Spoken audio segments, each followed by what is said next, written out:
سب سے پہلے ہم مدرسہ شمس العلوم کے اسٹیج پر حالیہ MLA جناب معراج احمد ملک صاحب کا خیر مقدم کرتے ہیں۔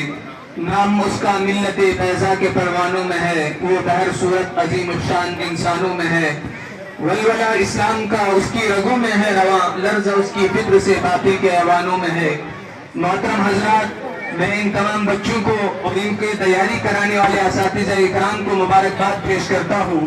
بہت ہی حساس موضوع پر انہوں نے گفتگو فرمائی ہے۔ اس وقت ہمارے اس علاقے کے زمینی حالات یہ ہیں کہ 90 سے زائد % ہمارے نوجوان جوئے کی لت میں مبتلا ہیں۔ حالانکہ مسلم شریف کی روایت ہے، اللہ کے نبی صلی اللہ علیہ وسلم نے فرمایا، من لعب بالنردشیر فصبغ یدہ فی لحم خنزیر و دم، کہ جس نے جوئے کے اندر ہاتھ ڈالا یا جوئے کے اندر اپنا مال لگایا، اس نے اپنا ہاتھ سور کے خون اور گوشت سے رنگ دیا۔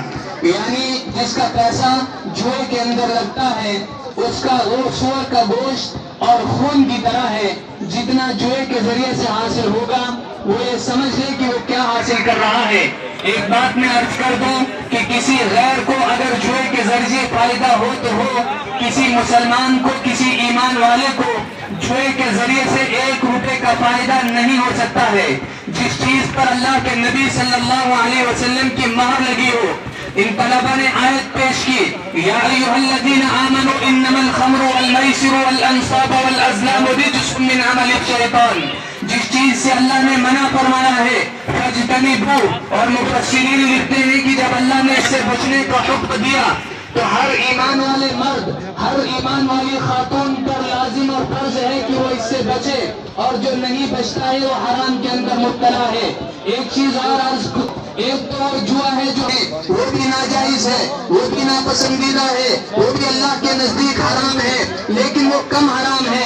اگر ہم آپس میں بیٹھ کر جو میرا پیسہ کسی دوسرے مسلمان کے پاس چلا گیا، حرام ہے لیکن کم حرام ہے۔ لیکن جو آج کل یہ جو نجس چیز ہمارے معاشرے کے اندر جو آن لائن جوا شروع ہو چکا ہے، اس کا پیسہ یہودی لاویوں کے پاس جاتا ہے، جو یہودی فلسطین کے معصوم بچوں پر بم برسا رہے ہیں۔ ہم سب نے دیکھا، نہ ہسپتالوں کو چھوڑا گیا، نہ اسکولوں کو بخشا گیا، ماؤں بہنوں کی عزتوں کو نیلام کیا گیا۔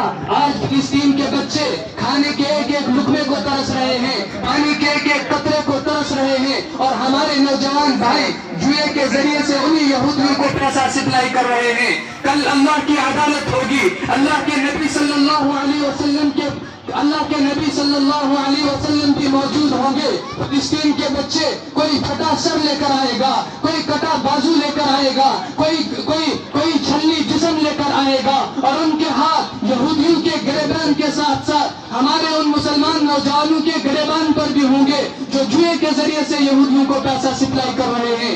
اس لیے خدارا اپنی جوانیوں کو بچاؤ، اپنی حلال کمائی کو بچاؤ، اس حرام راستے میں لگانے سے اس پیسے کو اللہ کے دین کے لیے خرچ کرو۔ آپ کی یہ جو بے حسی ہے، آپ کی جو یہ بے حسی ہے، اس میں اللہ کا دین لوارث ہو رہا ہے۔ مسجدیں ویران ہو رہی ہیں، آج مسجدیں آواز لگا رہی ہیں۔ وہ نوجوان کہاں ہیں جو اللہ کے رسول سے کہتے تھے آپ سمندروں میں کودنے کا حکم دیں گے، یا رسول اللہ ہم کود جائیں گے، اب آپ میں چھلانگ لگانے کو کہیں گے ہم جانے دے دیں گے۔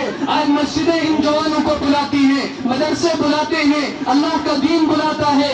اللہ کی طرف سے لائی گئی عفت اور پاکدامنی چوراہوں پر اور راستوں میں تار تار کی گئی، اس بے دینی کے طوفان کو کون روکے گا؟ اس بے حیائی کے سیلاب کے لیے کون باندھے گا؟ یہ ذمہ داری مسلمان نوجوان کے کندھوں پر ہے۔ نوجوان دوستو، میں آخر میں اتنا بھی کہوں گا، دل بدل سکتے ہیں، جذبات بدل سکتے ہیں، دل بدل سکتے ہیں، جذبات بدل سکتے ہیں، ملک کے فکر و خیالات بدل سکتے ہیں، دور حاضر کے دن رات بدل سکتے ہیں۔ تم بدل جاؤ یارو، تم بدل جاؤ یارو، تو حالات بدل سکتے ہیں۔ اب میں مدرسہ حاضر کے آخری طالب علم